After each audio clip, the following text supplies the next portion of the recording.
और ये बात पक्की है कि बच्चों को सिर्फ उनकी माँ ही पाल सकती है, उनकी माँ। और बात मुझे नहीं भूलती, एक शख्स ने बीवी को तलाक दे के दूसरी शादी की। उसका बेटा था 10 साल का। तो उसने अपने बेटे से कहा कि बेटे बता, पुरानी अम्मा सही थी या ये सही है? उसने कहा नहीं अब्बा, वो तो झूठ बड़े बोलती थी, ये सही है। वो झूठी थी, वो झूठ बड़े बोलती थी मेरी सगी अम्मा, ये सच बोलती है। उसने कहा वो कैसे?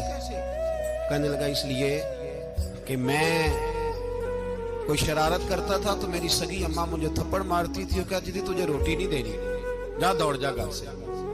तो मैं दौड़ जाता था तो झूठ बोलती थी नहीं देनी, फिर आधे घंटे के बाद मुझे ढूंढने लग जाती थी, ढूंढ के लाती थी, फिर मेरी मिन्नत करती थी, फिर मुझे कहती थी ना मुझे सताया कर, फिर मेरा माथा चूमती थी, फिर मेरी मर्जी का खाना बना के देती थी, फिर मेरे मुंह में लुकमे डालती। झूठी थी, पहले कहती है नहीं देनी, फिर पीछे भागती है। ये सच्ची है।